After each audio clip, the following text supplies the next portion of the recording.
여호수아가 죽은 이후의 시대를 사사시대라고 합니다. 사울이 초대 이스라엘 왕으로 등극하기까지 350여 년 동안의 기간을 사사시대라고 하는데, 그 시대에 쓰임받았던 사람들이 사사들입니다. 어둡고 암울한 시대였습니다. 각기 자기 소견에 오른 대로만 하고 살았기 때문에 어두운 시대였는데, 그때에도 하나님은 사사들을 붙드시고 하나님의 일을 하셨습니다. 그런데 사사들만 붙들고 일하신 것이 아니고, 그 어둡던 시대에 하나님은 이방 여인 한 사람을 붙드시고 인류 구원의 계획을 펼치고 계셨습니다. 그 여인의 이름이 바로 룻이라는 여인입니다. 룻이라는 이름의 뜻은 친구라, 우정, 이런 뜻을 가지고 있습니다. 룻기 1장 1절입니다. 우리 같이 읽습니다. 사사들이 치리하던 때에 그 땅에 흉년이 드니라. 유다 베들레헴의 한 사람이 그의 아내와 두 아들을 데리고 모압 지방에 가서 거류하였는데, 사사들이 치리하던 때에, 사사 시대가 룻기의 배경입니다. 사사 시대에 큰 흉년이 들었습니다.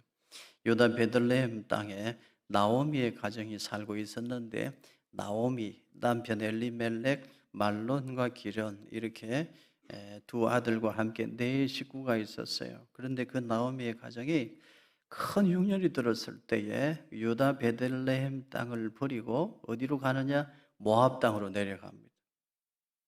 모압 땅으로 큰 흉년이 들어서 먹을 것 찾아서 내려가고 말았어요. 믿음의 조상들은 요단강 건너서 예루살렘, 베들레헴 약속의 땅으로 들어왔지요.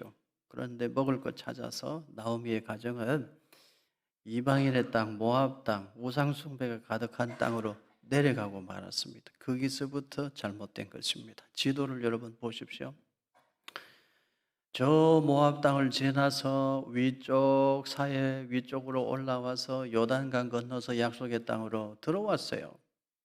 이스라엘 백성들이 애굽에서 출애굽해서 약속의 땅으로 들어왔는데, 흉년이 드니까 먹을 것 찾아서 나오미의 가정, 엘리멜렉의 가정은 약속의 땅 등 돌리고 모압 땅으로 내려갔다는 것입니다. 이것이 잘못된 것입니다.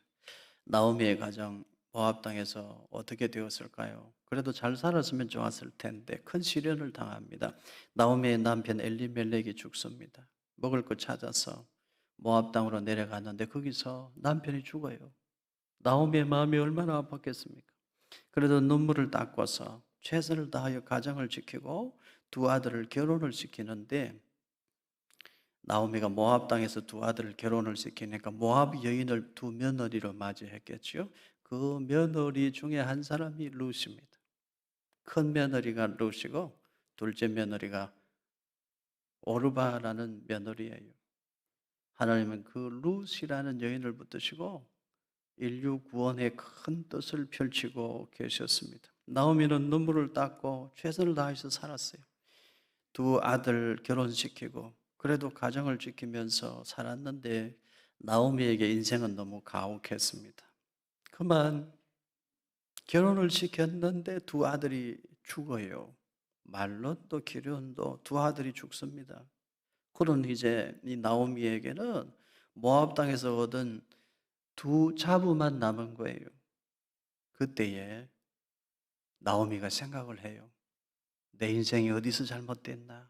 그래, 내가 배가 고파도 약속의 땅을 지키고 예루살렘 성전 가까이서 살았어야 되는데, 내가 배가 고프다고 먹을 것 찾아서 예루살렘 성전을 버리고 베들레헴 그 귀한 약속의 땅을 버리고 모압 땅으로 내려왔으니 여기서 잘못되었다. 그래서 나오미가 회개합니다. 하나님이 나를 치신 것이다. 나오미는 그렇게 받아들여요. 그리고는 돌아가자. 약속의 땅 유다 베들레헴으로 다시 돌아가자. 성전 가까이 돌아가자. 이렇게 결심을 하죠. 그때 나오미가 눈물을 흘리면서 이제 모압 땅을 떠나서 다시 약속의 땅 유다 베들레헴 땅으로 돌아오는데, 그때의 끝까지 시어머니 나오미와 함께 돌아온 며느리가 룻입니다. 오르바는 자기 집으로 가버렸어요. 그런데 룻은 같이 돌아왔습니다. 룻은 돌아오기 전에 자기 이름을 나오미라 하지 말라고 그랬어요. 나오미는 이름의 뜻이 나의 기쁨, 나의 천사 이런 뜻이거든요. 그럼 자기한테 어울리지 않는다는 겁니다. 그래서 나오미가 말하기를 내 이름을 나오미라 부르지 말라 그러면서 무엇으로 불러달라고 했습니까? 마라라 부르라 그랬어요. 마라는 무슨 뜻이죠? 쓰다는 뜻이에요. 괴롭다. 내 인생은 괴롭다. 쓰디쓴 인생이다. 눈물 인생이다.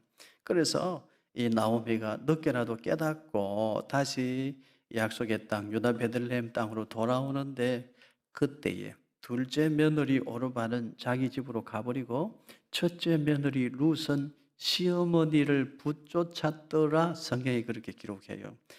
붙들고 놓지 않았다는 것입니다. 작정하고 시어머니를 따라갔다는 것인데 하나님은 그 룻을 주목하셨습니다.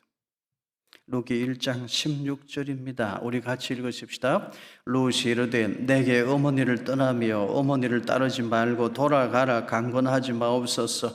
어머니께서 가시는 곳에 나도 가고 어머니께서 머무시는 곳에서 나도 머물겠나이다. 어머니의 백성이 나의 백성이 되고 어머니의 하나님이 나의 하나님이 되시리니. 여기 룻의 신앙 고백이 있습니다. 그냥 시어머니 따라 유다 베들레헴으로 들어온 것이 아니고 믿음으로 결단하고 시어머니를 따랐습니다. 어머니의 하나님이 나의 하나님이십니다. 그러니 나도 예루살렘 베들레헴으로 갈 것입니다. 그리고 여기 룻의 성숙한 인격이 있습니다. 가난하고 배고픈 시어머니지만 내가 끝까지 곁에서 어머니 모시겠습니다. 아름답고 성숙한 마음이 있어요. 성숙한 신앙의 인격이 있는 것입니다. 그런 룻을 하나님은 주목하셨습니다. 하나님이 누구를 쓰실까요? 신앙 고백이 분명한 사람을 하나님이 쓰십니다. 하나님, 여호와 하나님이 이제 나의 하나님입니다. 그 신앙을 고백하는 룻을 하나님 주목하셨어요. 그리고 가난하고 배고픈 시어머니지만 내가 어머니를 끝까지 모시겠습니다. 그 아름다운 마음가짐을 가진 성숙한 인격을 가진 룻을 하나님은 주목하셨어요. 신앙 고백이 분명한 사람을 하나님이 쓰셔요. 그리고 마음의 태도가 올바른 사람을 하나님은 쓰십니다. 그래서 하나님께서 그 룻을 붙들고 큰 일을 이루시는데요. 룻이 어떤 복을 받습니까? 다윗 왕의 정조모가 되는 복을 받아요. 예수님의 계보에 이름을 올리는 위대한 여인이 되는 것입니다. 우리는 생각해야 돼요. 하나님께서 누군가를 쓰실 때 믿음만 주시는 것이 아니고 올바른 마음가짐, 마음의 태도, 성숙한 인격도 주신다는 거예요. 믿음이 있어야 되죠. 그리고 무엇이 있어야 되느냐? 올바른 마음의 태도가 있어야 됩니다. 이제 루기 2장 2절입니다. 우리 같이 읽습니다. 모압 여인 룻이 나오미에게 이르되 원하건대 내가 밭으로 가서 내가 누구에게 은혜를 입으면 그를 따라서 이삭을 줍겠나이다 하니 나오미가 그에게 이르되 내 따라 갈지어다 하매. 어머니, 이삭 주우러 가겠습니다. 이 룻의 마음을 보십시오. 모압 여인으로서 이스라엘 땅에 들어와서 남의 밭에서 이삭 주우러 가는 거 쉬운 거 아니에요. 온갖 눈치와 멸시를 각오해야 되는 것입니다. 그러나 어머니 허락만 해주시면 제가 남의 밭에라도 가서 이삭을 줍겠습니다.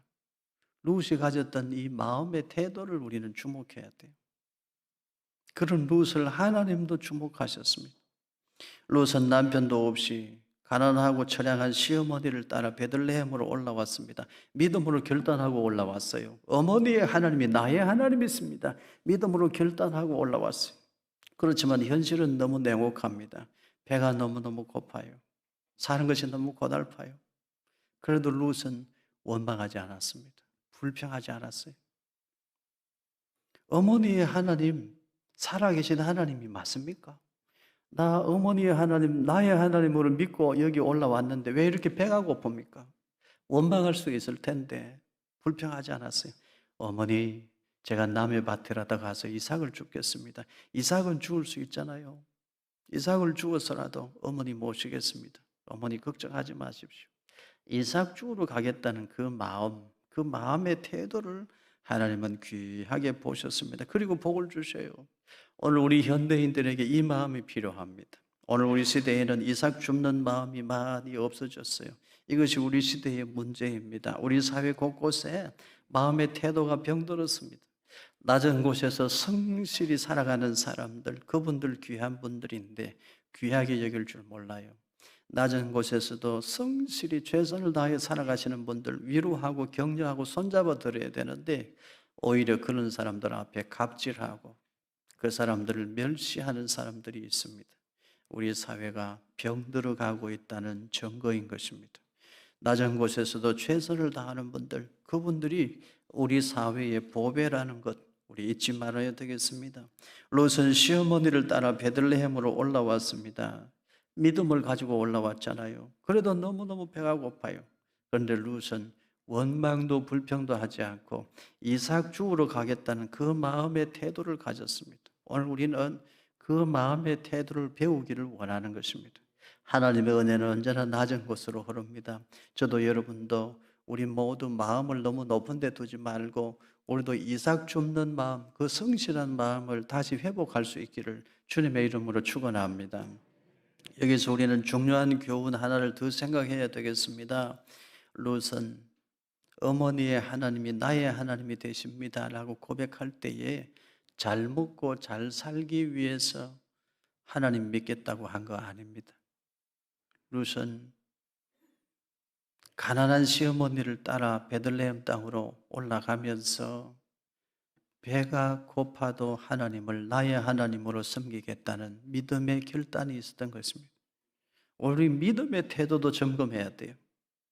잘 먹고 잘 살려고 하나님 찾고 하나님 의지하고 우리 그런 믿음의 태도 가지고는 안 됩니다. 하나님, 내가 하나님을 나의 하나님으로 믿고 섬기는데 하나님, 내가 비록 배가 고프다 할지라도 나는 하나님을 나의 하나님으로 섬기겠습니다. 이 믿음의 태도가 우리에게 있어야 됩니다. 룻기 2장 3절과 4절입니다. 같이 읽으십시다. 룻이 가서 베는 자를 따라 밭에서 이삭을 줍는데 우연히 엘리멜렉의 친족 보아스에게 속한 밭에 이르렀더라. 마침 보아스가 베들레헴에서부터 와서 베는 자들에게 이르되 여호와께서 너희와 함께 하시기를 원하노라 하니 그들이 대답하되 여호와께서 당신에게 복 주시기를 원하나이다 하니라. 룻은 이삭 줍는 마음을 가졌어요. 그리고 남의 밭으로 이삭을 주우러 갑니다. 그런데 참 놀랍습니다. 아무것도 모르고 우연히 어느 밭으로 이삭 주우러 갔는데 성경은 기록해요. 마침 그 밭이 누구의 밭이라? 보아스의 밭이라. 보아스가 누구냐 하면 나오미의 남편 엘리멜렉의 집안을 일으켜 세워줄 수 있는 유력한 자였습니다. 마침 그 보아스의 밭으로 갔습니다. 그리고 마침 그때 보아스가 그 밭으로 오는 것입니다. 그래서 두 사람이 만나요. 여러분, 이게 우연히 그러나 마침 축복이 되는 은총인데 이게 그야말로 우연이 된 일일까요? 하나님의 섭리입니다. 하나님의 이끄심이에요. 신앙 고백이 분명한 사람, 배가 고파도 하나님을 섬기겠다고 하는 믿음을 가진 사람, 그리고 남의 밭에 이삭 주우러 가겠습니다. 그 성실한 마음을 가진 사람, 그 사람에게 하나님께서 복을 주시는데 어떤 복을 주셨습니까? 우연히 그러나 마침, 우연히 되어진 일인데도 마침 복이 되는 그 복을 하나님 허락해 주신 것입니다. 오늘 추수감사주일 예배드리는 여러분에게도 이 복이 있기를 축원합니다. 우연히 되어진 일 같으나 마침 축복이 되는 것입니다. 하나님의 섭리 속에 있는 사람, 하나님의 은총 속에 있는 사람에게는 이런 은총도 일어날 줄로 믿습니다. 룻기 2장 7절도 같이 읽으십시다. 그의 말이 나로 베는 자를 따라 단 사이에서 이삭을 줍게 하소서 하였고 아침부터 와서는 잠시 집에서 쉰 후에 지금까지 계속하는 중이니이다. 보아스가 마침 추수하는 자기 밭에 왔는데 모르는 여인이 하나 와서, 젊은 여인이 와서 이삭을 열심히 주어요. 저 소녀가 누구냐 물어보니까 오늘 아침부터 와서 열심히 이삭을 줍고 있는데 잠시도 쉬지 않고 이삭을 줍고 있습니다. 그 이야기를 해요. 낮은 곳에서도 룻은 최선을 다하여 성실하게 살았어요. 보아스도 그 룻을 보는 거예요. 애틋한 마음이 생기는 것입니다. 그 보아스와 룻을 또 누가 지켜보고 계셔요? 하나님이 지켜보시는 것입니다. 그래서 하나님께서 그 보아스와 룻을 통하여 큰 일을 이루시는 것입니다. 이삭 줍는 마음이 얼마나 위대한 마음인지를 알아야 돼요. 하찮은 마음이 아니에요. 남의 밭에서 이삭을 주우면서도 최선을 다하는 마음, 그 마음가짐이 인생의 재산입니다. 언제나 성실이 재능을 이긴다는 사실을 잊지 말아야 됩니다. 성도 여러분, 오늘 우리도 무슨 일을 하든지 이삭 줍는 마음으로 하기를 바랍니다. 믿음 생활하는 것도, 교회 섬기는 것도, 직장 생활하는 것도, 사회 생활하는 것도, 사업을 하시는 분들도 이삭 줍는 마음으로 하기를 주의 이름으로 축복합니다. 낮은 곳에서도 성실한 마음을 가지면 다시 일어날 수 있습니다. 요즘 최근에 제가 보니까 우리 남전도회, 여전도회 총회하고 임원단 일꾼 세우면서 몸살을 앓고 있는 것을 제가 봅니다. 교회 생활 좀 편안하게 해볼까 했는데 힘든 일이 많죠. 이 지상의 교회는 그렇습니다. 코로나 사태로 전도회 모임 제대로 하지도 못했는데 이제 와서 어느 날 갑자기 회장하라고 그러고 부회장하라고 그러고, 그러니까 이걸 어떻게 해야 되나 앞이 캄캄하고 걱정이 되고 무거운 짐 진 것 같고 그런 분들 많죠. 사랑하는 성도 여러분, 이삭 줍는 마음의 태도로 여러분 잘 이기고 승리하시기를 축복합니다. 이삭 줍는 마음을 가진 사람 하나님이 지켜보시고 주목하시는 것입니다. 누가복음 19장 17절 말씀 같이 읽으십시다.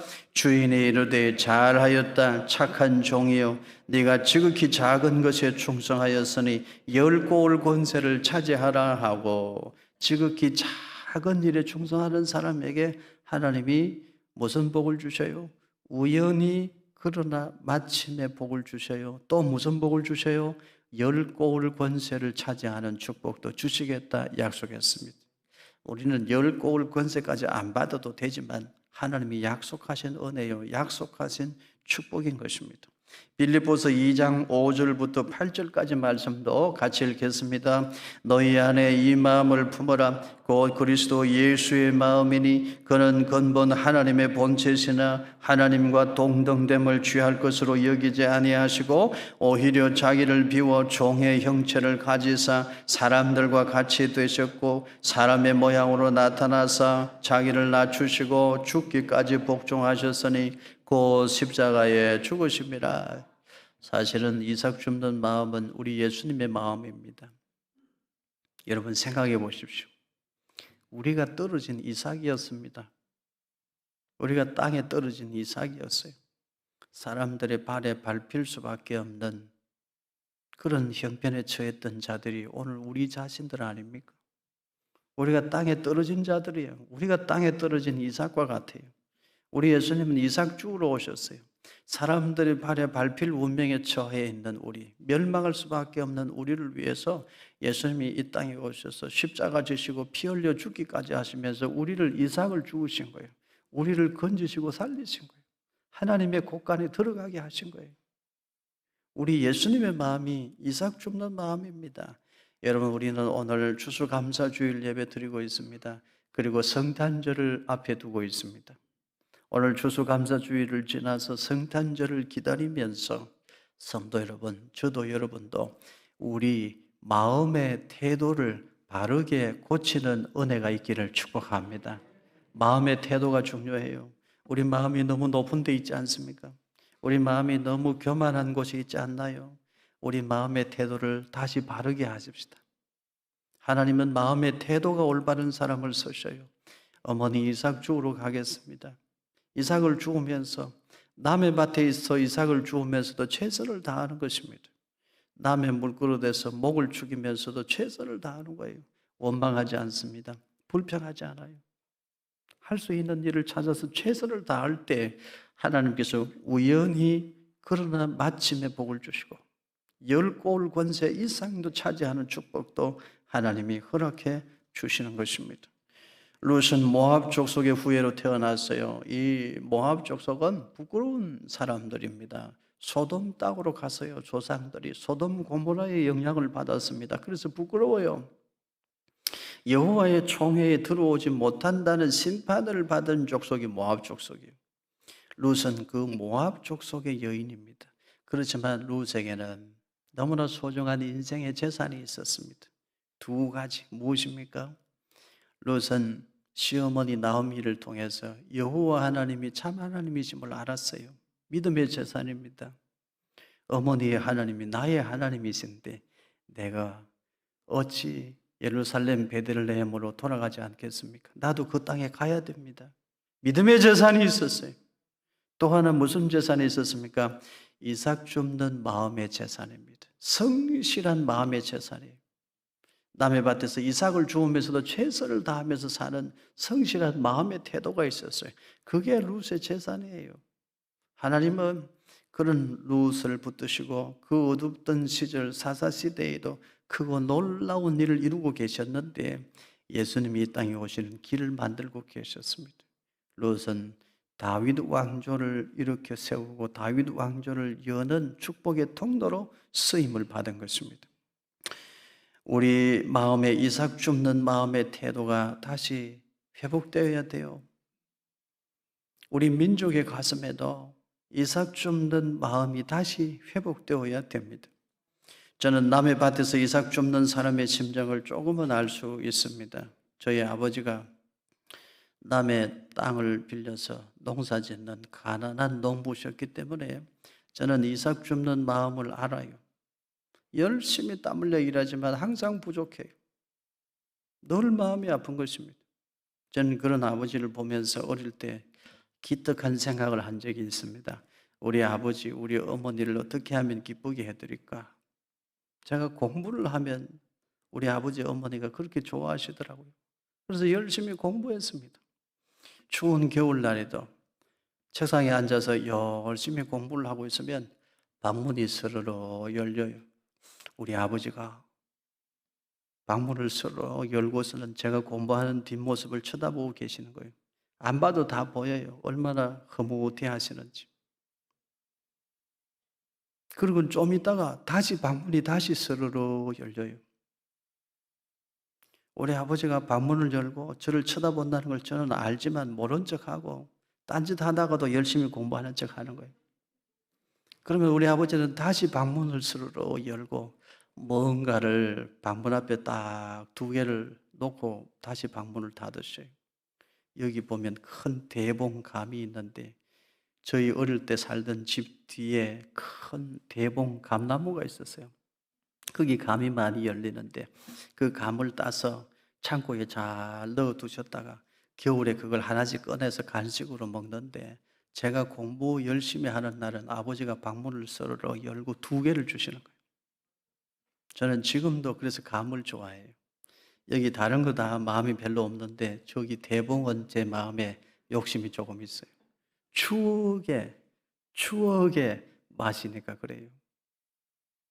저는 그런 아버지, 어머니를 보면서 아무렇게나 살 수 없었습니다. 함부로 살 수가 없었어요.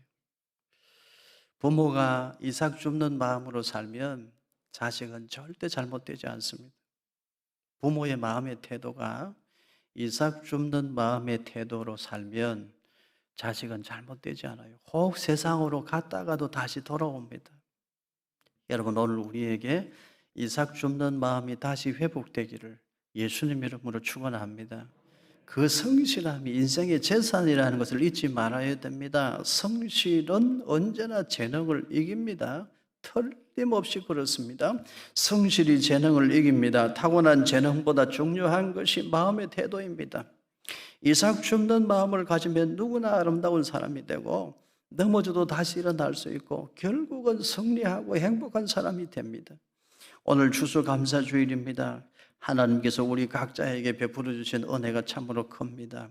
우리 다산 은혜교회에 허락하신 축복도 참으로 크고 우리나라, 우리 이 민족 가운데 베풀어 주신 은총도 참으로 크고 놀랍습니다. 우리 모두 감사해야 됩니다. 우리는 지금 6.25 전쟁, 한국 전쟁 72주년을 맞이하고 있습니다. 전쟁으로 인해 폐허가 되었던 이 나라가 이만큼 사는 나라가 된 것은 분명 하나님의 은혜입니다. 이제는 세계 모든 나라가 대한민국이라는 나라를 다 알아요. 제가 20년 전에만 해도 미국에 가서 코리아에서 왔다고 그러니까 사람들이 모르더라고요.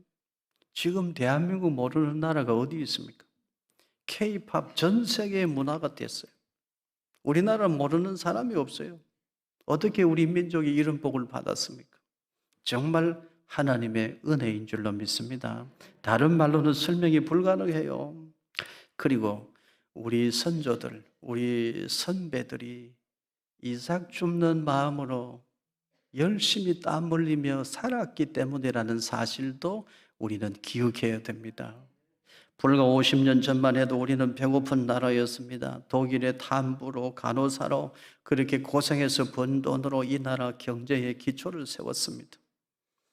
월남전 참전 용사들의 생명수당으로 이 땅의 산업화의 토대를 놓았습니다. 탐부들은 지하 2,000m, 3,000m 그 험한 곳으로 내려가서 타국 땅에서 목숨 걸고 일하며 돈을 벌었어요. 간호사로 가신 분들은 시체를 닦아가면서 이를 악물고 참고 견디고 그렇게 번 돈으로 우리나라의 경제를 이렇게 세우는 기초를 만들어 놓았습니다. 우리나라 대한민국은 그렇게 세워진 나라입니다. 새벽에도 부르짖고 밤에도 부르짖고 눈물 흘리며 기도하고 날이 밝으면 또 이삭 줍는 마음으로 어디에서든지 가서 새벽부터 밤늦은 시간까지 땀 흘려 일하고 우리 선배들이 그렇게 살았기 때문에 우리가 지금 이 은혜를 누리고 있는 것 잊지 말아야 돼요. 그 뜨거운 중동 사막에서도 하루에 15시간씩을 일을 했다고 합니다. 동료가 사고로 죽어가는데도 눈물을 닦으면서 일을 하고 그래서 인정을 받고 메이드 인 코리아, 우리나라가 이렇게 주목을 받는 나라가 된 거예요. 첫째는 하나님의 은혜고 우리의 선배들이 이삭 줍는 마음으로 세상을 땀 흘리며 살았기 때문에 오늘 우리가 이 복을 누리고 사는 거예요. 그런데 지금 우리 너무 빨리 교만해지고 어깨에 힘주고 배가 불러서 금요일부터 밖으로 나가고 주일인데도 핸드폰으로 예배 드린다고 하고 하나님의 은혜를 이렇게 빨리 잊어버리면 안 되는 거 우리 지금 정신 차려야 됩니다. 우리 선조들이 새벽에도 부르짖고 밤에도 부르짖고 새벽부터 밤까지 이삭 줍는 심정, 이삭 줍는 마음의 태도로 땀 흘려 일하고 그렇게 세워놓은 민족이 우리 민족입니다.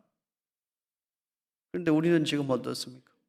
이삭 줍는 마음 어디에 있습니까? 다 마음 높은 데 두고 폼 나는 일만 하려고 하고 우리 다시 이삭 줍는 마음을 회복해야 되겠습니다. 우리 민족이 너무 빨리 교만해서는 안 되는 것입니다.